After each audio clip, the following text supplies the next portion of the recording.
Welcome to the Lighter Side of the Dark Side. It's your weekly freak show here on Renegade Radio and all podcast catchers, including Stitcher, Spotify, everywhere you're listening to podcasts. It's the Dark Mark Show. I'm Dark Mark, the goth comedian. And as always, everybody's favorite horror writer, Nicole Sex. Hello. Nicole, 2023 is here. How was your new year? It was really good. I spent it with friends in Beverly Hills, and we danced the night away, made out with a girl at midnight. I had a great time. As I'm sure you're not surprised, I did not make out with a girl at midnight. I have a very different type of New Year's. I went to Las Vegas, visited some friends, and ended up at the Silverton Casino, where we just missed the $25 for all you can drink, but that's probably for the best because everybody's waiting in line.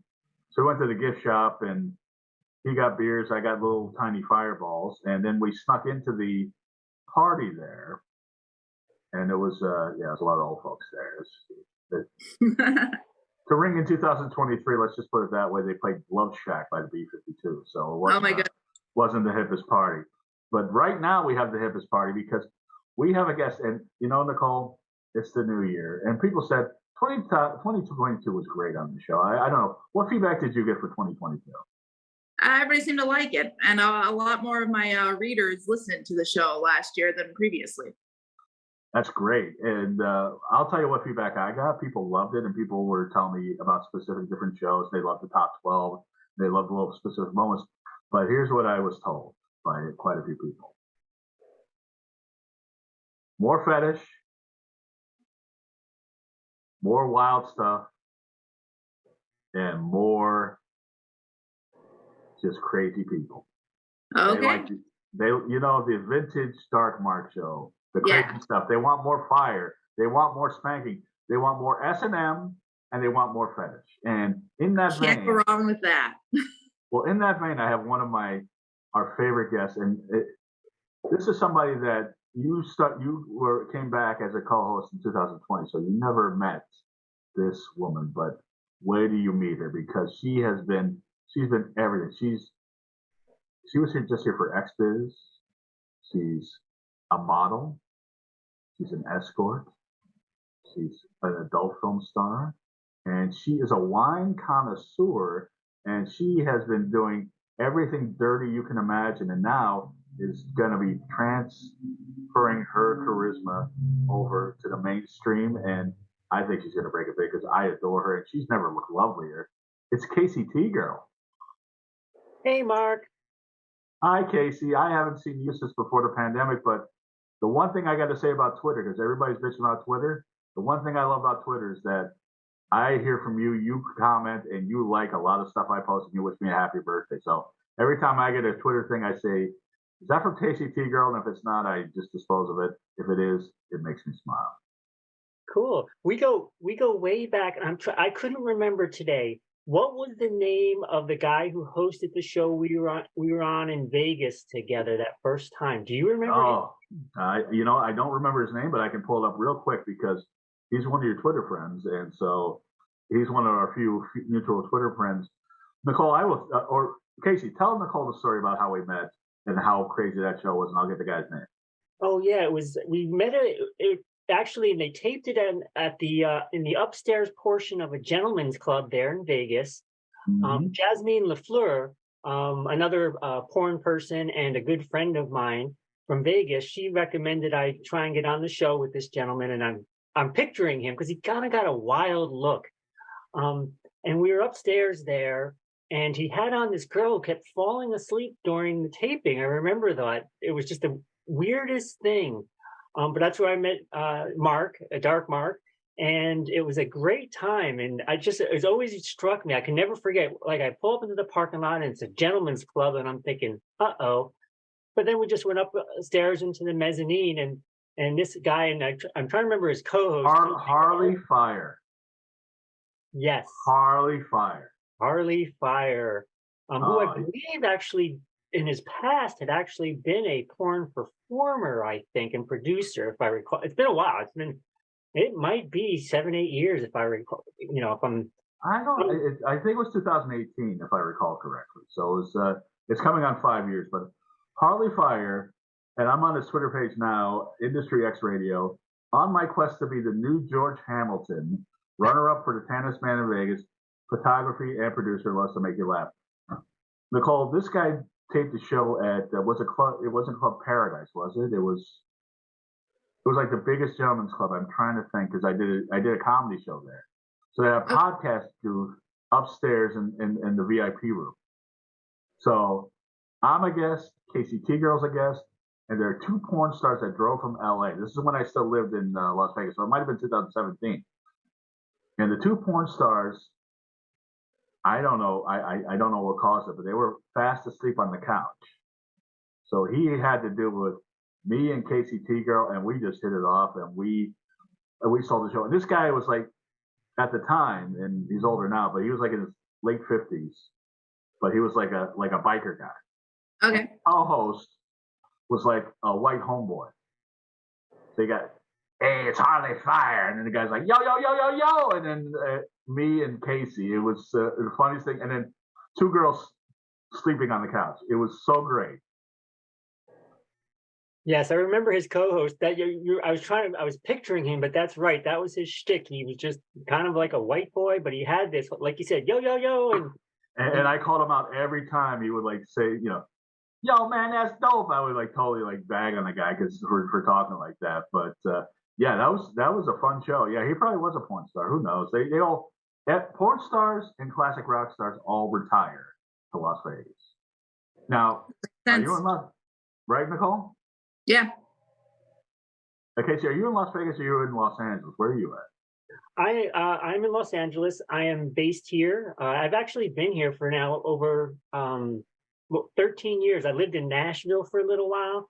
And before I was there, I was in Los Angeles again, but I've been here, based here for forever, it seems like. And it's funny you were mentioning, I think you mentioned XBIZ. You said the word XBIZ earlier. I wasn't sure if you were referring to the actual XBIZ convention, which is here in town right now. I was there yesterday.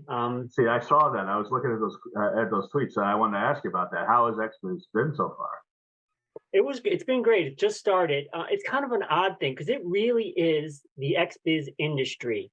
It's a bunch of tech guys who are programmers and, you know, the people behind the pay platforms. And then there's also porn stars running around. So you have this mix of total business people who are investors, and so to speak. And then you have the performers and content creators and the directors. Right. So like you're sitting in this seminar and they're talking about, you know, how Visa and MasterCard will affect the business in the future. And then on the one room over, they have the XBIZ Awards are this weekend. They have a panel of XBIZ porn stars who are nominated for awards. So it's just this really odd mix. So it's not like the AVN, because the AVN's kind of like a party. This is like, we're down to business. Yeah, and it's funny because this is the first time in a long time AVNs were the weekend before XBIZ. So all these porn people had to go to Vegas and just go crazy because they all go crazy and they get what they call the AVN flu. And because they all come back sick and tired because they've been partying and filming together. Well, that's called syphilis, but... Oh, yeah. I know there was a lot of drama there this year, too. Every year at awards, there's drama. What kind of drama? Oh, everyone's slighted. You know, when I worked in Hollywood in the regular mainstream industry, the DGA, they used to have some of them on their desks, the people who worked at the union there, keep the resentment level down. And it's very much the same in this industry where everyone's resenting what someone else gets. Oh boy, they put the wrong photo up during the awards for the nominations. And the person goes on a Twitter screed for at least half a day how they were slighted. They didn't have the right photo up there. Now, did they get your photos right?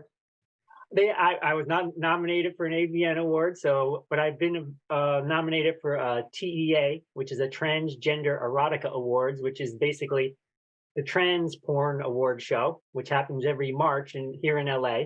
So I think I've been nominated there 3 times, and luckily, knock on wood, they have always gotten my photo and name right. You would love the category I was in too. Miss Unique. Miss Unique.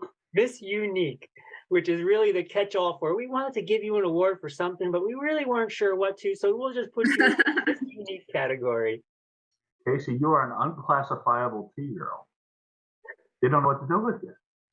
Oh yeah, I'll take that. Nicole, we got to go to these T-girl awards. For sure. Sounds like a blast. Oh man, we should do a podcast from there. That'd be great. I'm gonna contact them and try to do a live show there. Okay, cool. If you want to, definitely. I was just yesterday. The reason I went to XBIZ yesterday, even though it was raining and cold here in LA, is because Stephen Groovy, who's in charge of Groovy Productions, which is the T-girl producer, he's been doing it for 26 years. And if you think about it, to be in the porn industry for 26 years as a successful producer through the changes of the internet and so forth, they're established. Right. And anyway, he was there because they had a panel discussion on, because we were like the little pocket at the XBIZ. The trans niche is just this little pocket. It's you know, it's a growing portion of it, but it's a small portion of it. And so they did the transgender roundtable and, you know, issues in trans porn. So Stephen, I will hook you up with him, or Crystal, his right-hand girl.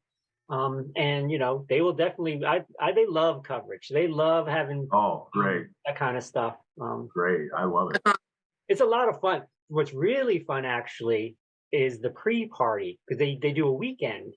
And so they have a pre-party the night before the awards. So everyone flies into LA, all the T-girls from all over the country, and trans men, I should say. It's both trans men, trans women. And people get lit. And then there's a lot of groping, and they do they do the step and repeat board, you know, for the photographs. And then of course, as everyone's drinking, they get looser and looser, and the photos in front of the step and repeat board get, you know, crazier and crazier.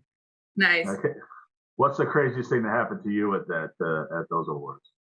Oh, there was this Marina Black. I'll never forget her. She's God rest her soul. Unfortunately, she's passed away. She's a younger T-girl porn performer. She was, and I never met her in person. You know, but you know, Twitter, you get a lot of acquaintances. You know, Twitter is the water cooler of the porn world.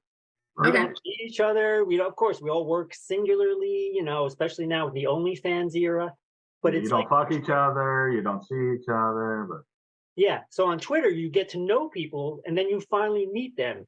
So I'm there, you know, at the pre-party, and Marina comes up from behind me. And again, I've had contact with her via Twitter, and she just starts groping me, and not in a I want to say a sensual way, not a dirty way at start. Right. And she's just groping my ass and hugging on me, you know, and saying how much she wants to do me and so forth. And it was again, because she's very sweet. She was very sweet. But it was just that thing where, oh, man, this girl is, and again, I'm probably 20 years older than she was. Right. And to have her just, you know, from our Twitter acquaintance wanting to just get all over me, it was pretty wild. That's awesome. Well, I gotta tell you, yeah, go ahead, Nicole. I said that's very flattering. You've never looked better, Kacy. I don't know what's going on. You look younger, better now than you did 5 years ago. Thank you. And you look good then. I want to mention. I think it's the hair. Thank you. I want to mention about the TEA Awards too, is because this is someone you know, or at least you went on her radio show, online radio show, Kimber Haven. Oh yeah. Way back when I connected you two, and every year at the TEA Awards they actually rent a house, and they call it the tranny house, and they have girls stay there, and they do filming all weekend long, where they do like gang scenes, you know, group scenes, individual scenes. They always make sure they have a pool. And so it's just this nonstop weekend of them filming twosomes and threesomes and foursomes, fivesomes. And it's just a weekend for them of filming and, you know, you could say debauchery, but because they'll do it also outside of the filming. So it's just this they call it the tranny house. Yeah. What's the practical way to have a fivesome? Like, does somebody just watch? Like, well, how does that work? Lots of triangles and squares, and it's, you know. Is it like the human centipede, or what? How do you do that? oh, what do they call? Oh, I'm trying to remember. There's a term for Daisy chain. Yeah. three lined up. I'm trying to remember. Well, then of course there's the circle jerk. Of course, you know. Yeah, Right, I've right, seen right. those. Like I saw a weird Swedish one once where it was like hot MILF gets done by like 8 dudes. So it wasn't really the sex. It was just a bunch of people like jerking off around her and then like one guy doing her. So you weren't the bullseye in the circle there. Me, I was not the circle. I was not the. No, I said Nicole wasn't the bullseye in the circle Oh. jerk. You saw it on a movie. I saw it on YouPorn. So I always remember this scene from. It wasn't at Tranny House, but it was an underwater scene where they had an underwater camera. All these T-girls were in the pool, and there was a twink guy, and he had these like those swimming goggles on, the very small ones, like Right. swimmers wear, and he was underwater floating and giving a blowjob to the T-girls underwater, and they had an underwater camera crew filming it. It's just wild. And again, there had to be at least in this scene 6, 8 T-girls in the pool at the time. wow. That's good. You know, that should be an Olympic sport.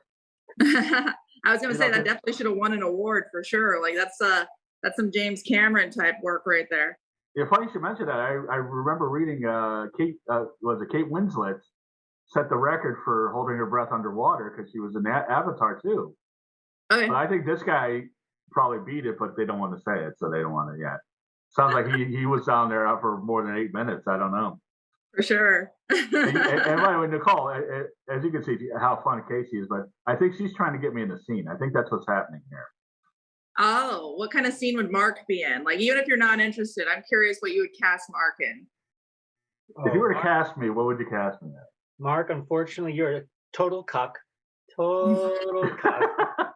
Why is that unfortunately? That's nothing bad about that. Oh, okay. Well, because see, sometimes a lot of the T-girls in porn are quite tall and large. I mean, I'm 5'8" without heels, and I'll go to these award shows. I'm just amazed. They're like, you know, like Kimber Hayden, for example. She's probably 6'1", 6'2". She was an MMA, but I'm not sure if she's a pro MMA fighter, but she definitely was an amateur MMA fighter. So there's so many of these other girls, 6'2", 6'3", you know, tall, big T-girls. So you would definitely, because how tall are you? Are you 6 foot?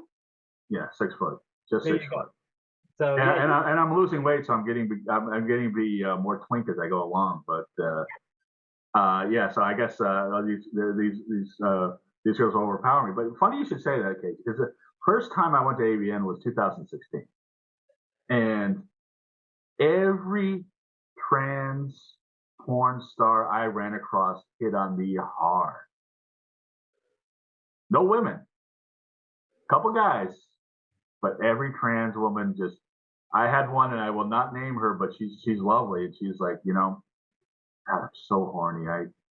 I love coming to the Hard Rock because I just love taking a guy out to the parking lot and sucking his dick, and she's telling me this, and I'm like, and I was like, she's really cute. I don't know. Should have took her up on it. Yeah, I was like, you know, I'm not doing it to her. She's doing it to me. And then just, and I was like, okay, well, she's horny. She's flirting with me, but like, I was there 3 days. Like every day, like more and more would just like they wanted to hang out with me and walk around with me, and it was weird because I never know where I stand. I know that guys find me attractive. I know most women do not find me attractive. I don't know where I stand in the trans community. But I know it's subjective. Did you have the facial hair at the time? I did. You can see a lot of T-girls. They like, I call hairy bears. Guys, right? Bears, yeah. Hairy bears. There's definitely a strain of T-girls that are into hairy bears. Plus, you got like those strong Italian features. Like, you know, you got the intense eyes, but you also have a nose that suggests you probably have a large penis. So. Well, thank you, Nicole. That's the first time you ever suggested I had a large penis. And by the way, speaking of penises, this is a good time to break because we have a couple sponsors. One of them is this right here that I've been drinking, Ray's Energy Drink. This is the best. I got to stay away because I don't want to miss a thing with Kacy, but this is the best. Ray's Energy Drink. This is the Baja Blast. It's my favorite flavor. Tastes like, or it's Baja Lime. It tastes like Baja Blast from Taco Bell. The best part of Ray's Energy Drink, 0 calories, 0 carbs, 0 crash. It's delicious. And you go to the description in the podcast catcher, you can get 10% off Ray's energy drink off a case using our code. And you were talking about penises. And, Kacy, you've been with all sorts of penises. Some of them are ready to go. Some of them need a little help, and some of them can't get started. The ones that can't get started, we've got the solution for you. Eddie by Giddy. Eddie by Giddy is a device that you use to get blood flowing where you need it the most. Some people that have problems, they use it once, cured. Some people that use it every time, no problem. It's the solution. There's no pills you have to take. And I've seen the reviews and it works. So that's another thing. You go down the podcast description on any podcast catcher, and I'm going to put this on the Renegade Radio description as well, or on YouTube, use our code, Dark Mark, and get 20% off Eddie by Giddy and make the woman, man, T-girl, or whatever gender happy, because blood's flowing where you need it the most, and you can go all day, and you can get into some fivesomes too. So, Kacy, that's that. But hey, can I break in here? Oh yeah, that's it. Yeah, it's interesting. Talking about the sex work I do with in-person clientele, I have a lot of older gentlemen because I'm a mature T-girl, and so I definitely attract a lot of mature men. And there's a good chunk of them that can have trouble getting hard and erect, so they would love it, and I would love it too, because I could tell you, when you're trying to get someone off and you can't get them hard, it then really truly becomes sex work, because you're working and trying to get it done, and you're like trying every trick in the book, and you're thinking, oh gosh, is this going to happen? Am I ever going to move on to the next part of my life after this? So it'd be nice to have last year I was dating a guy and I was trying to give him a blowjob, and it just took like forever because we had been out drinking a lot and it just wasn't flowing right. And sometimes a guy needs a little help. And if you have Eddie by Giddy, you don't have to worry about it. Trust me, it fits right, and boom, there you go. Now, Kacy, you open a Pandora's box, so that happens a lot. Now, do you like older men? I mean, in your, I know that people are fantasizing about you all over the place. What kind of man or woman or whatever are you into? I am pansexual. You're pansexual. You're into everything. Everything. T-girls, cis men, cis women. I've actually been Eddie Wood, who I just saw yesterday, who's a trans man. Funny you should mention him. I was going to bring him up. We were supposed to do a show last year. Unfortunately, he got sick, but I love Eddie Wood. Eddie Wood's a great guy. Oh yeah, he's doing well. I saw him yesterday at the XBIZ Awards, and I always remember my first scene I shot with him because we were in Vegas, and it was on Easter Sunday. I forget what year it was, and we were in the I think it was the Stratosphere. I'm pretty sure. I'm trying to remember now if it was the Luxor or the Stratosphere. So I'm trying to remember, was it the pyramid or was it the phallic symbol? I can't remember which one it was. It was one of the two. Yeah. We shot with him and Kristen Craves, T-girl, a good friend of mine. And so, and it was my first interaction with a trans man. So it was just wild, because really? And this was just last year? Oh no, this was Easter pre-pandemic. I can't even. It was a long time ago. We actually let me just explain to Nicole and my audience. I think we've brought Eddie up before, and we want to have him on the podcast. And I've been reaching out to him. Actually, what would be great, maybe February or March, have you and Eddie in the studio. That would be fantastic. We'll talk about that. But Eddie is a female to male, but he still has his vagina. Okay. So he's a guy that has a vagina, and you are a woman that has a penis. So you guys had straight vanilla penis into vagina sex, apparently. Yep, and it was a threesome because we had trans girl Kristen Craves there as well. This is the fun part too about it, because we did because you always have to have a setup, and it was he had his stepmom and I was her sister, so it was stepmom and T-girl auntie take advantage of trans man. Okay, wait a second. I'm typing that in right now. T-girl and trans auntie taking advantage of team. And it was funny because, you know, we had our dialogue and everything, and we had a title, and it was something like, you know, females take advantage of trans man stepson or something like that. Right. And then when I went to post it onto different video sites, they actually at times would, they banned any type of even faux incest. So for, even if it's the step relation, so to speak, stepson, stepdaughter, they don't allow it. And so I submitted it at times to different websites and platforms, and it would get rejected.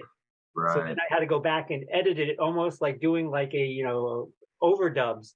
And so, because there wasn't a lot of dialogue, but anytime there was any reference to auntie or stepmommy or anything like that, I had to dub it out. Right. Wow. So the lips would be moving just like in those old Godzilla movies, but nothing out of their mouths. No, so it's like a Bruce Lee movie, except you're beating up that pussy. Yeah. Here's the thing. Now let me ask you, because you're in the industry, and I don't watch a lot of porn. I watch apparently Nicole watches more porn than I do, but fair share. And I like to jerk off to Lifetime movies and things like that. But why is every porn movie like incest now? I have noticed that. I was going to ask the same question. I'm all, what's up with that? Like, is it a fetish that people are really into? They really, I mean, I'm into crazy stuff, but I don't want to fuck my aunt. I mean, what is this? There's so much of it. I think it's fantasy. That's a big part of it. It's the taboo fantasy thing. Right. A lot of times it's the age thing more than it is the relationship thing. So it's a conceit to get into, like, younger boy, older woman, vice versa. And I like that. I like the age gap thing. And I like, I date older women. And so I understand that. And I date younger women. So I'm like, not a middle age, but I date older and younger women. When I was in Vegas, when I met you, I was dating a 67-year-old and a 28-year-old. So I like the age gap. But does it have to be mommy and daddy? I mean, to me, that's kind of gross. Well, it is a little gross to me too. Me too. And one of the things I've learned also over the years is what turns somebody on, because the mind is the greatest sexual organ, of course. You never know. I've had guys who wanted to lick my armpits. That's what I've had. How did they taste? Well, I think they taste delicious myself. Everything about me tastes delicious. There's your promo plug for Kacy TGirl, sex worker. Oh no, that's going in the TikTok reel. I'm telling you. So I never question what turns somebody on. Armpits. Why is someone attracted to big boobs? Why are they attracted to feet? Why are they turned on by buttholes? Why are they turned on by faux incest stuff? Why ball bust? Now that's something I was thinking about this as I was thinking about coming on here. Something I don't think I could ever engage in is some people, because I get this one guy who's tried to get me, and he's not for real, but he says he wants me to kick him in the balls. Right. Like that. No, that's a fetish. No, that's all over the porn site. And I could never do it. I saw a guy get his balls stapled to a railing in real life. Like I was at a fetish show, and like he was like they did terrible things to his balls, and then they stapled like the grundle, I don't know what you call that, the little sack. They stapled the sack to the railing. I was like, that would hurt so much, but he was like loving it. So you've never busted anybody's balls? No, some people refer to it as CBT, cock ball torture. Yeah. And I don't. It's funny because I'd love to do a survey of my T-girl friends, because think about it. We know what it's like to have that plumbing and that apparatus. Right. I wonder how many of them shy away from it like I do, just because of that. Because they want me to crush them, kick them, step on them, torture them in some way. Go on. And so I don't think I could engage in that because I know viscerally how painful it is. How painful. Yeah, it's a very sensitive area. Like I wouldn't want that. The closest thing I can imagine is if someone like stapled my nipples to something. Well, now you're talking, but something else about CBT. One time, because I get emails all the time, fantasy emails. People, say they want this and that. And one time it was in the headline of the subject line, it said, "Are you into CBT?" And I first thought, coffee bean and tea leaf. Or they misspelled CBD or something. Exactly. But you'll like this too. This time of year, we just passed it, is a time for me when there's a bunch of college kids and dads with too much time on their hands with their family and they can't escape. And it's when I get all of the fantasy inquiries from both via email and phone calls, because it's a Sunday between, like, let's say Christmas and New Year's. They're bored, they're horny, they're on the internet, and they contact me with their fantasy. I want to spend a weekend with you on the Central Coast. I want to come over and have you dress me up and turn me into a sissy. So it's just every single email I get and call, I just know, I'm like, oh, here we go again. Another bored dad or kid with too much family time over the holidays. Right. No, I was going to mention this because I was watching one of our old shows and you had mentioned this. And I thought that, and Nicole has had a similar experience. A lot of guys want you to they want you to dress them or they want to dress you up. They want to take you shopping. A lot of guys want to shop with you. Oh, I have girlfriends in the industry who are FinDom, financial domination, and they're good at it. And I'm not good at it. I'm not great about asking for money. And I discovered that a while ago. But some of them, they have it down to a science, and they can get guys, take them out shopping, take them on trips, drain their bank accounts by, basically dominating them over the phone or sext or email. At FinDom, those who do it well, I see some of my girlfriends on Twitter, and they basically, they coming back from a shopping spree and they got a nice Chanel bag and matching shoes. FinDom is its own thing.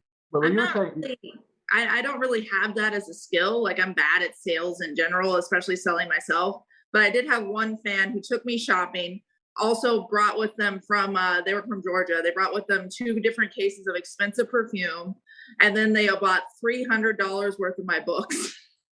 Like, I had a box full of books and they're like, I'm going to take the whole thing. Like, they just came out here basically to meet me and spend money on me. Like, they had just been waiting to take care of me, I guess. So wait, they didn't just buy your perfume. They bought you a case of perfume. No, they got me two perfumes. I can't remember what they were, but they were like Ralph Lauren or something like that, some nice perfume. And then they bought a case of my books. Like, they bought all the books I had left on me. And they're like, the only thing is you have to kiss every one. So I put on lipstick and kissed the inside. Oh yeah. Well, I get the inquiry. Where do I get these fans? I guess at AVN at the TGirls at the AVN. What were you going to say, Kacy? I always get inquiries about selling my panties, my socks, my stockings, my bra. The dirtier, the better, huh? Oh yeah. Smelly socks, the smelly panties. Not that you smell, but Well, I actually also, cause like on ManyVids, for example, I have some items for sale on there, and you have options. And one of them is, the option they can check is with pussy juice.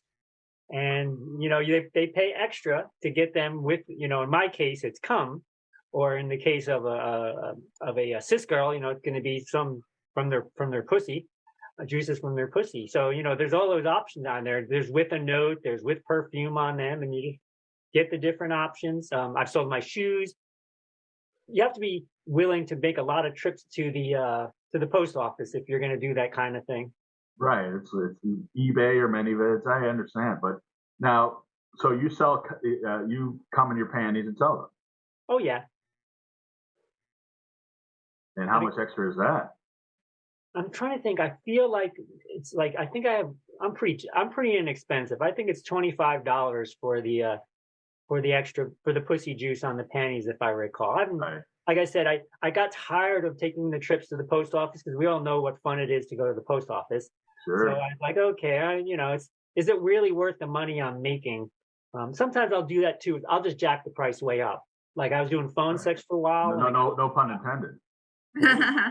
I was doing phone sex for a while, and I got a little burned out on it, so I cut back. But then I just jacked my price up, my per minute cost to I used to be at $4.99 a minute. And I went up to $9.99, and of course, this is before the platform takes its cut. So they take 65%. You get 35%. It's a job, Nicole. It's a full-time job. And, Yeah, for sure. and actually, the first time Kacy was on the show, I believe, if I recall correctly, you gave me an example of your phone voice and turned me on. Oh yeah. Oh, it's you really. My favorite actually is talking to guys from the UK because the lingo is different. I had one gentleman. He says, "Dear, are you into frottage?" I'm like, "I don't know. What is frottage?" He goes, "Rubbing penises together." I said, "Oh, sword fighting. Yeah, I can do sword fighting." I Okay, later learned that frottage is actually frottage is actually rubbing any genitalia together as frottage. Frottage. Frottage. I learned something new. yes, frottage means sword fighting. I've heard about sword fighting, but And you'll get from because they'll be like, "Do you like to take it in the bum, dear?" Oh, of course. what a lovely bum you have. Oh, the English are so repressed. You get a lot of the quirky, fetishy calls from England, definitely Right. about that. Guys, his one fantasy, I'm always fucking him in the phone sex. I'm fucking him in front of his wife, and humiliating him while she's watching. Those are a lot of those from the UK. Right. Oh, well, I guess the housewives are got, they got them head packed over there. They just, they really need, and they want you to abuse them more. That and the one that I get a little uncomfortable with is race play. Race play is a tough one for me. Right. No, I've heard other people say that. So yeah. Yeah, that's a tough one. Yeah. Call me the N word. Call me the. I couldn't do that. I literally have never said the N word once in my life. Yeah. I mean, I could do that, but it would just sound really weird. It's like I was telling Nicole today. I had somebody. I was a wrong number, and he hung up on me. But before he hung up on me, he threatened to sick his white supremacist dog on me, and he didn't know I was white. Apparently, that was the craziest thing. But I was going to say, Kacy, going back to the shopping, because there's a lot of guys that want to cross dress or have that inclination, and they go shopping with you and dress you up to Yes. help their fantasy. Well, here I'll give you a real life one that was a little bit of a twist. I had a client out here, long-time client. I'd see him about once or twice a year. Go out to the Ventura County area to see him, and it's always around holidays. And for years, he'd always ask me, about he'd want to buy me a dress or some clothing before I came over to give me as a present. What size pants, what size dress do you wear, and so forth. And I loved it. I'm like, oh, I'm getting this nice clothing and perfume. And then finally, after about 6 years of this, it ended up that he liked to cross dress, and he didn't have the confidence or which one look. He was too. I don't want to say timid or whatever. He didn't want to tell me about it, and it took these 6 or 7 years for this to happen. And I realized what it was that I gave him the excuse to go into the women's department of the department store and shop for me, even though it was giving him the thrill of shopping. So it was a sweet gentleman. I love him to death. And hey, if you're listening to this, we haven't seen each other yet this holiday season, hon, give me a call. He sounds very nice.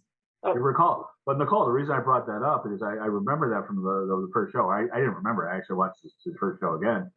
But you have a couple friends like that. Me? Yeah. Oh, tell me that there's a couple guys. There's a couple friends. Okay, yeah, that I don't like want to mention any names. It took me a second, but yes, I do have. I'm not mentioning any names, but there's a couple friends that like to go shopping with you. Yes, I have a close friend who he likes to accessorize me and like dress me up, and like he helps do my hair. Like he's bleached my hair for me before, and like he's straight, but he's got that little bit of a lean where he likes the. I mean, he'll wear a dress around the house, so. And it's funny you say that. Yeah. 99.9% of the gentlemen I meet with are straight. They are trans women, but they are straight. I think maybe there was one time where I met with this gentleman, and he immediately just wanted me to he's like, take off all your clothes. He wanted me to take my makeup off, where I said I wasn't comfortable with it, because he really was almost like his excuse to be with me, the male part of me, was to, without shame or whatever, was to call a T-girl, meet with her, and then really just almost try and transition me back, so to speak, so that he was then with a male, so to speak. So he was at the guys, but apparently he was too timid to actually go up to a guy, and he would go up to a woman, and then turn him back to a guy. That's so, because again, genders are so confusing these days. I have to talk down a lot of first timers who, again, they're straight. They don't look at men in any way, but they see a T-girl and they're attracted. And it just mentally, it really plays, because again, the societal norms and conditioning, it plays with them, their mind, So I've done the speech about, it's just because you're doing something that's quote term gay doesn't make you gay, and talk them down and basically get them to be comfortable and give them a safe space to explore their fantasy. That's probably Jasmine LaFleur, who I mentioned before, she one time said to me, she goes, so much of sex work is therapy. It's you're like a psychotherapist sometimes with your clients. Almost all of it, yeah. Almost all of it, yeah. And I mean, as far as your personal transition, I mean, you're probably the best, sex workers like you are probably the best people to go to, because you had your struggles with that when you're I'm trying to think of a very classy way to say this, because when you transitioned, it wasn't as accepted as it was now. It was a whole different time. Oh yeah, we've made leaps and bounds. There's still things to do, but yeah, as I was doing it, because I'm pretty sure that RuPaul's drag queen show wasn't the thing yet. I don't think that had even happened yet. He was still singing Supermodel, or she was still singing Supermodel, and yeah. Now I have, we could do a whole show sometime on about my, I want to say, issue with how basically drag culture has been conflated with trans culture. It was like this easy way in. It was kind of very easy, non-threatening, through that show and so forth. Mm-hmm. But like that, here in Los Angeles, for example, I mean, so much of the drag culture has been and was gay men who like to do drag culture. They're not trans at all. They want nothing to do with. Some of them want nothing to do with trans women.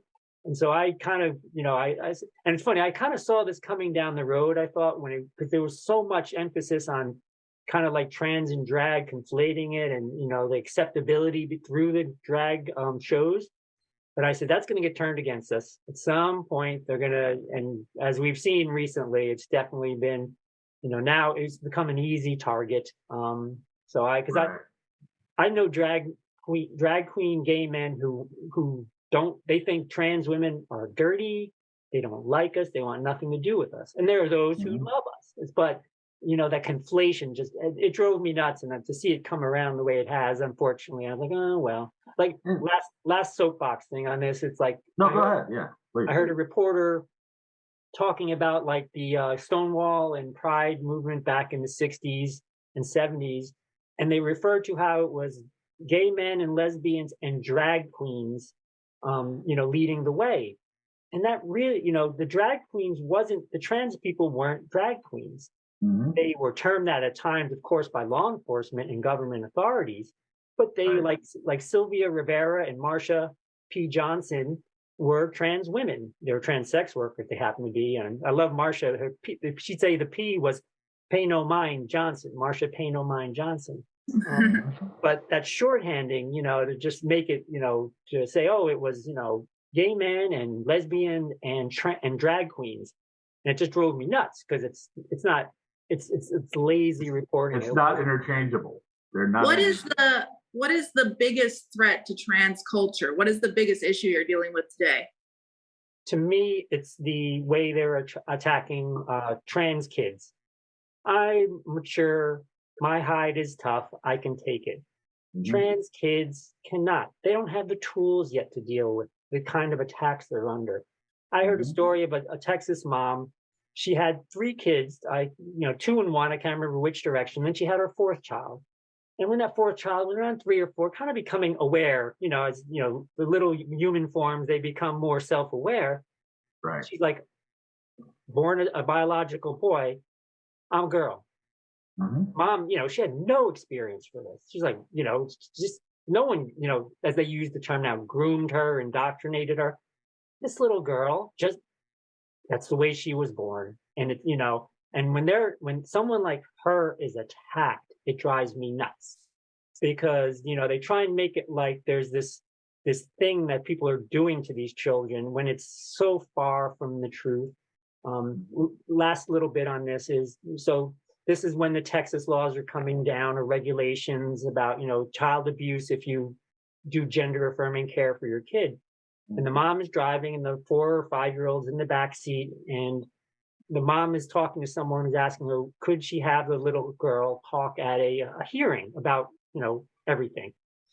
And the mom asked the little girl about this, and then she hears the voice from the back, because it's about no medical care for the gender affirming for the kids. And the little girl says from the back, "Mommy, am I going to die?"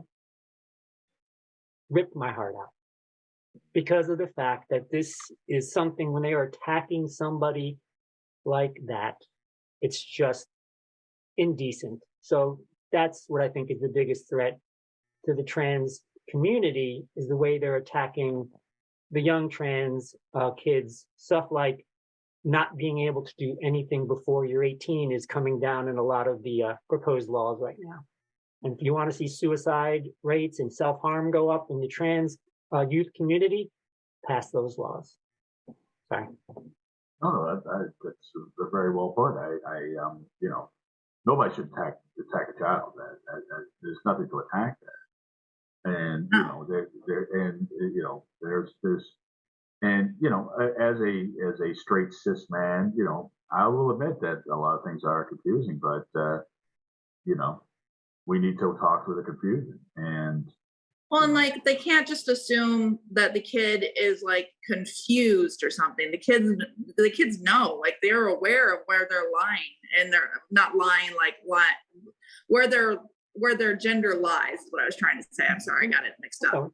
They can feel what they are. They know deep down that this is something different for them, and that people just want to sort of wash away their opinions because they're young, and that's not fair to them. Yeah, and there's so many. The American Pediatric Association, they've developed and researched and developed guidelines and treatment and everything that has to happen in order for a young person to transition. It's just there's so many guardrails as it is.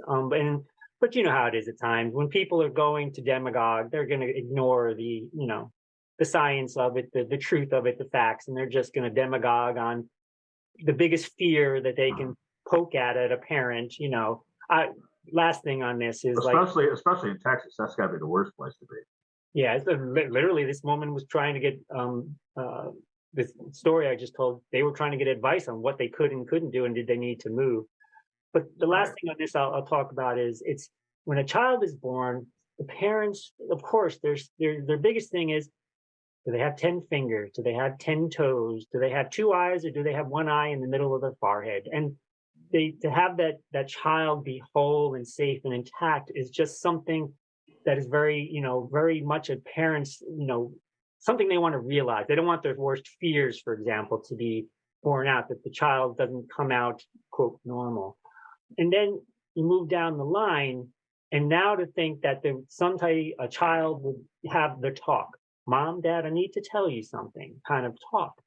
And that's a fear of so many parents. So then when some demagogue comes in and starts to stoke that someone else is motivating and grooming that child to be that way, so that then they say, it's not your fault, parent, or it's not something you did, it's someone else who's trying to do that to your child. That fear from the moment that child is born, to make sure they're whole and normal and going to have a normal, happy life, so to speak, that's attacked, is very easy to stoke that fear. So I'm sorry, I'm getting off the soapbox.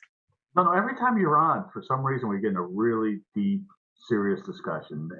But I do want to say, just on my perspective, I just think, I mean, all of this is just ignorance. I think people are afraid of trans people, of gay people, or anybody. And I'm glad I live where I live in LA, where just everybody's out, they're free. And once you meet and talk to trans people, gay people, anybody, white people, black people, whatever. I mean, you just, once you get to know somebody, you get to know everybody's a human being, and trans people know who they are. And for sure. And you know what? And we're all people. We're all the human race. And to divide things and to pass your judgment on what's good on other people, and just,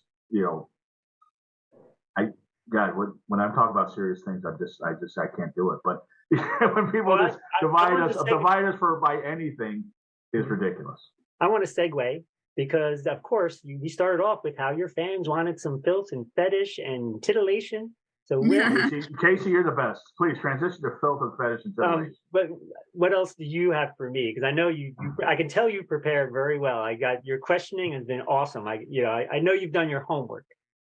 I always do my homework on you. Trust me, I studied you all week. But Kacy, before you get into the filth and the titillation, I want to end on that. You're, in a way, transitioning away from the filth and the titillation.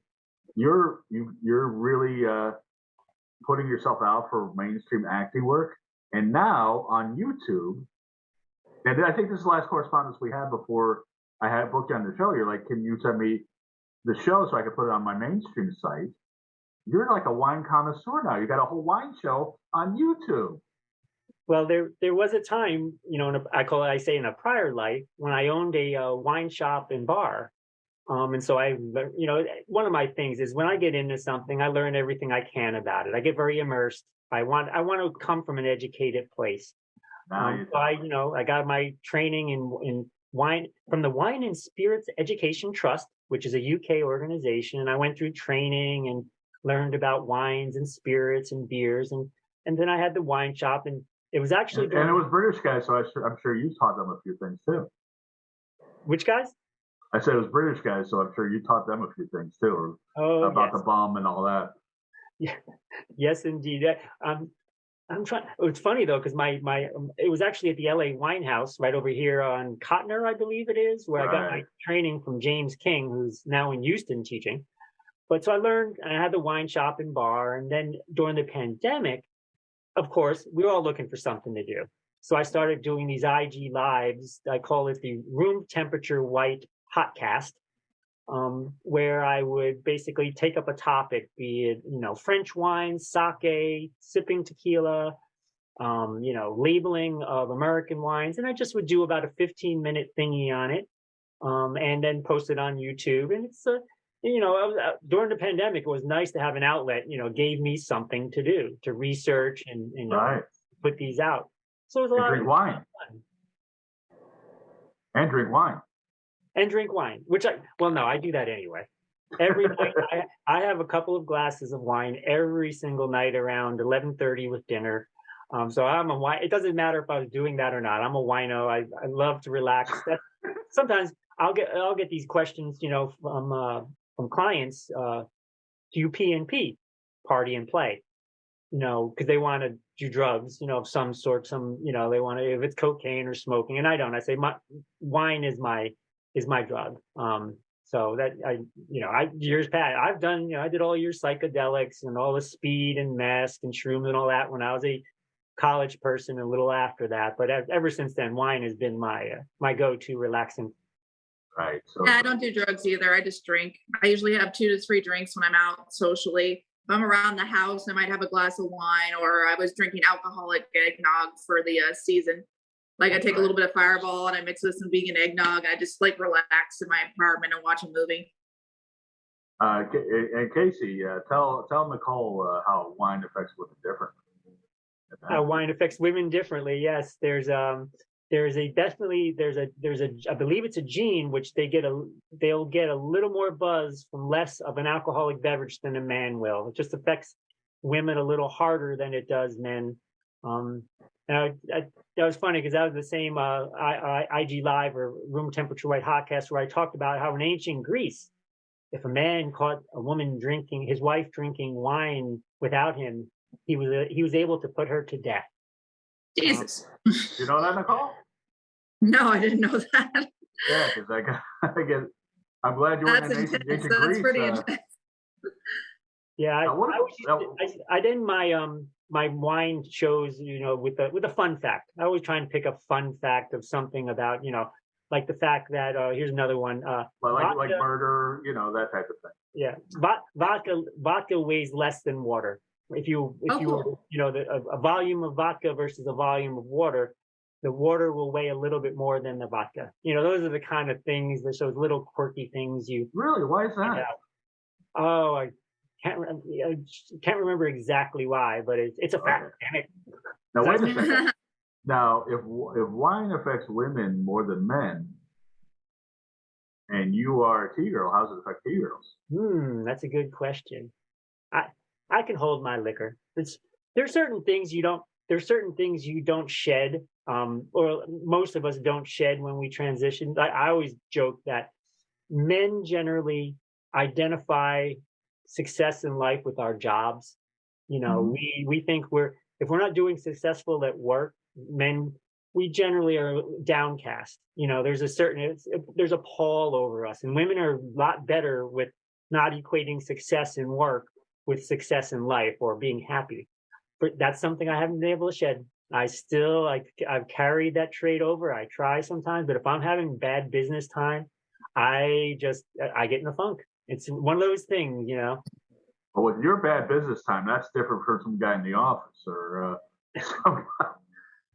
It's not like, oh, I didn't get my quota. It's like, geez, it's this guy wants me to bust their balls.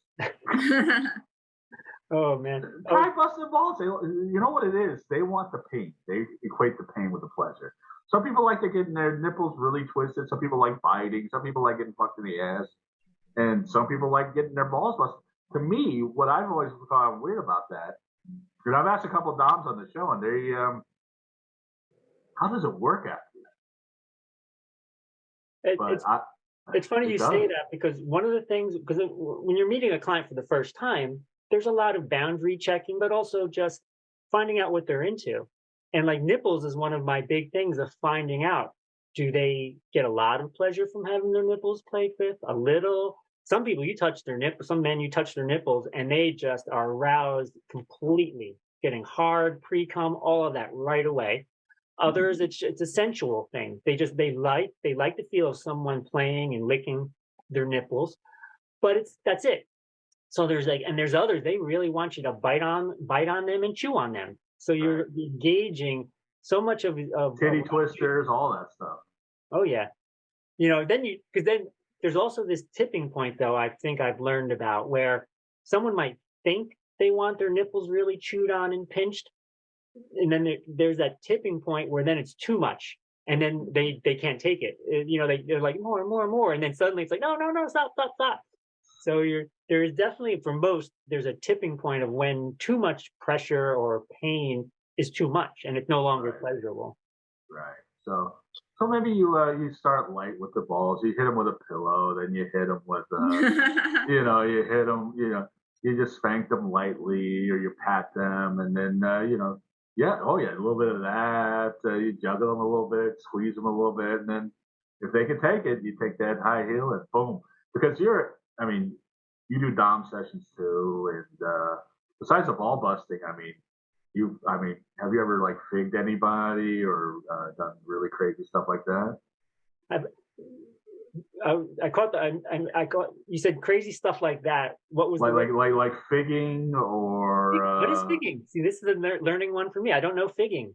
Oh, see, this is why I love this show, because I've learned so many things. I didn't know about sounding. Have you ever sounded somebody? No. Again, being the T-girl and having the same plumbing, one of those things. We're just talking about it. And Nicole, you know what sounding is, right? No, I don't. Okay, well, here's an education. Do you know what figging is? No. So one of the great things about having a podcast, I learned what sounding is and what figging is. Sounding, I found out from our friend Xavier Axelson, Okay. which I'm sure comes as no surprise. Sounding is when you insert something into the urethra. Oh, I do remember this. I remember this. Yes, yes. So, ooh. Now, figging, I found, I believe, maybe Mr. Cyan told me about it, one of the doms that we've had on the show. It's when you take a ginger root, you peel it, and you shape it into a shape of a dildo, and you shove it up somebody's ass. A red hot ginger root. And see Wow. how much they can take it. Wow. That's called figging. And I have to remember who told me about that, but boy, that was another one like, whoa, wow. Somebody actually thought that up. Both of those. Somebody actually said, you know what would be pleasurable? Somebody sticking something in my urethra and then sticking a red hot ginger root up my ass. Wow. Damn. And you know what? I'm vanilla. I like penis and vagina, and I don't get that enough. I get it so rarely that I just love that. But you know, that's just me. It's funny because, like, you mentioned that I've never heard of that. Because like I have a client or two, they love prostate massage, and that I get very I'm very cautious because I never want to hurt somebody. I'm always so afraid because remember, especially with those nails. There you go. And also, 911 is not my friend. Remember that. It's always in the back of my mind. 911 is not my friend. And I'm always worried about hurting someone. So when I have a latex glove on and I'm in there massaging that prostate, it freaks me out because I'm always thinking, oh gosh, because they're loving it. They're just, I could tell when someone's really turned on by it. But as the person who's they don't need anybody getting, that's for sure. Oh no, they definitely don't. So it's one of those things. So then when you talk about the ginger root, that just that's crazy. Ooh, no, it all like kind of gives me the heebie-jeebies. But I'm vanilla, I like a little spank and tickle, a little slap and tickle once in a while. But yeah, I like penis goes into the vagina. I like that. I don't I find pleasure in that. That's just me. I'm weird like that. Kacy, Nicole, how awesome is Kacy? I'm telling you. Oh, super fun. We got to have probably February, March. We're gonna have. Well, maybe we'll do it at the convention. We'll do a live show with you and Eddie. I'm gonna try to put that together. That would be awesome. I love Eddie. Eddie's a great personality. He really is just like I saw him yesterday, and because I hadn't seen him since the pandemic, I believe, in person. And he's just the same old, very ebullient and upbeat, nice guy. And I hear that he's going to get a very special award at the Transgender Erotica Awards this year too. So he's definitely it's a little inside baseball, but that's as far as I can go. So he's up for something big coming up, and I think the show TEAs, they're always like mid-March, and I feel like it's the 13th, 14th, whatever that weekend of March is when the TEAs is going to be this year. And how is Eddie's pussy? I just want to know. What was that? I said, how is Eddie's pussy? I just want to know. Nice? Oh yeah. Oh yeah. It's my sometimes memories that just are like imprinted on your mind. I can so clearly remember being in that hotel room with him and Kristen and us playing with each other.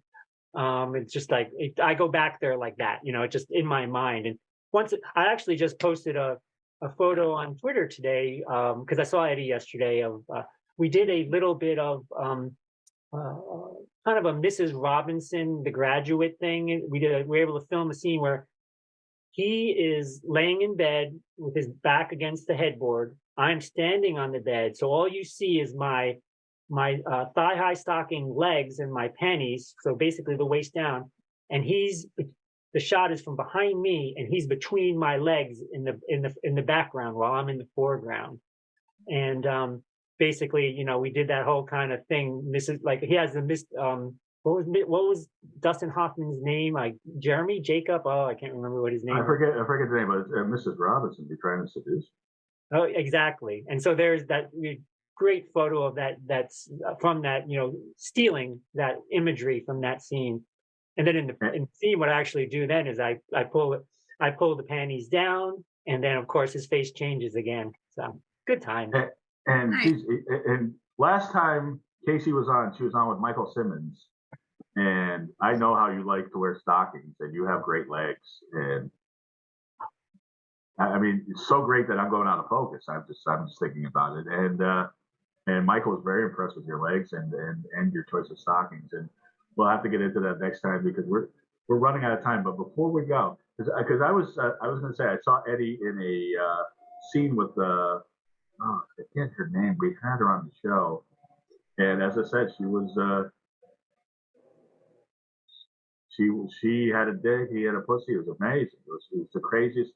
It was the wildest heterosexual sex I've ever seen in my life. Was it Domino Presley?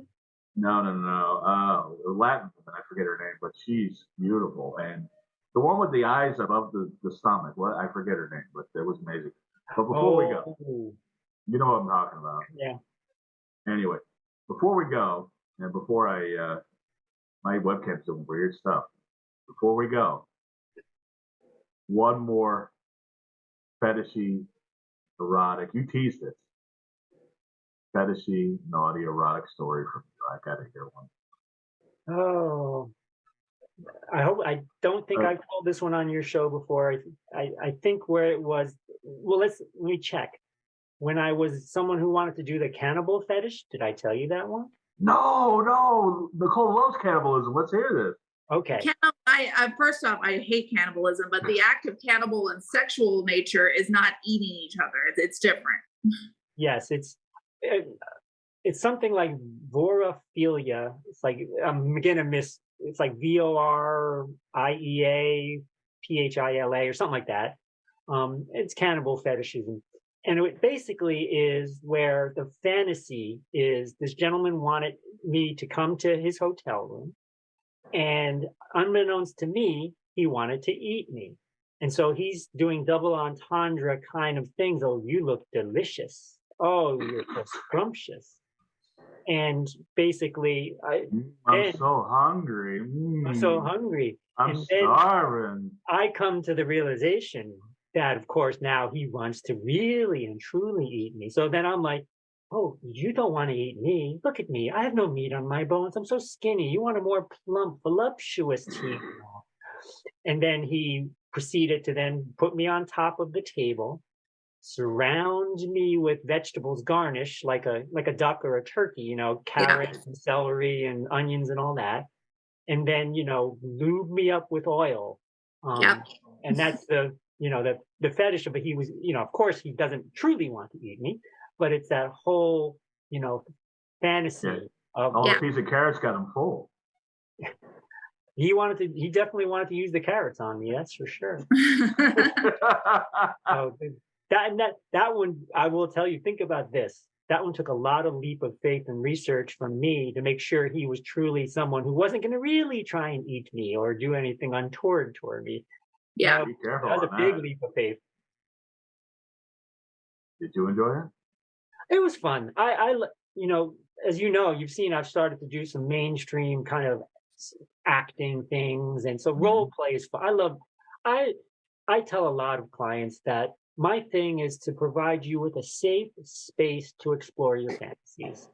Both here in my place, it's a very safe, quiet, discreet kind of place, mentally, where I can make them feel comfortable that they can explore. And just my approach of, hey, it's okay. Whatever you're into, not always whatever you're into, but in the sense of, I've already know that they're into something that I can accommodate.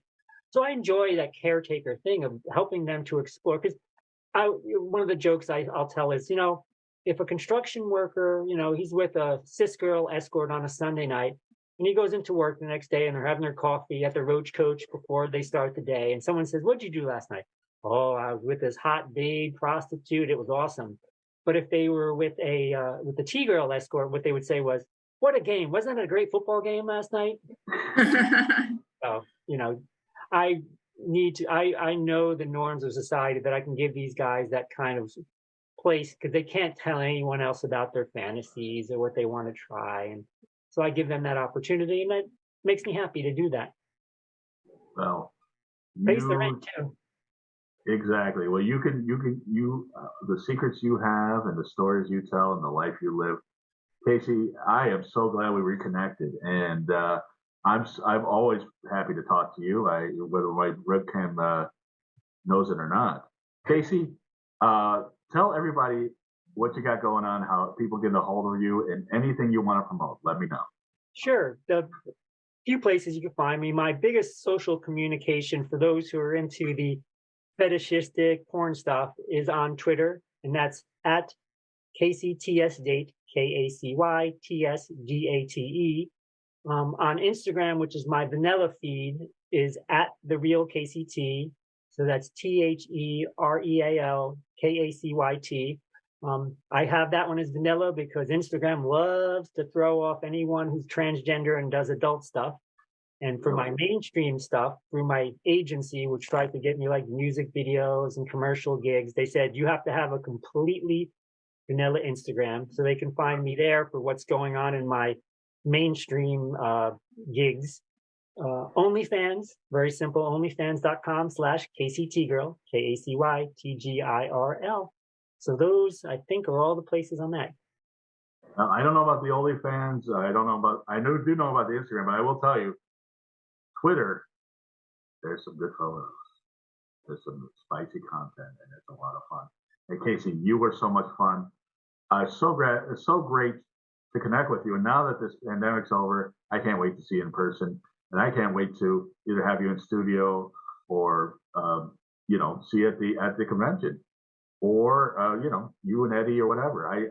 I can't wait to say hi and give you a big hug. Always pleasure. It was a pleasure to meet you, Nicole. And anytime you need me or need anything from me, you can reach out. And if I can make it happen, I will.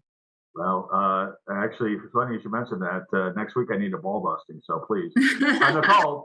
Nicole, tell everybody how they can get your poetry book, Slow Burn, and everything you have going on. Well, you can go to my Instagram at Nicole6Books, and I have a link for it in my bio, or my Facebook, Nicole H6, where I also have a link to it in my bio. Nicole, 2023 is off to a great start, isn't it? It is, yeah.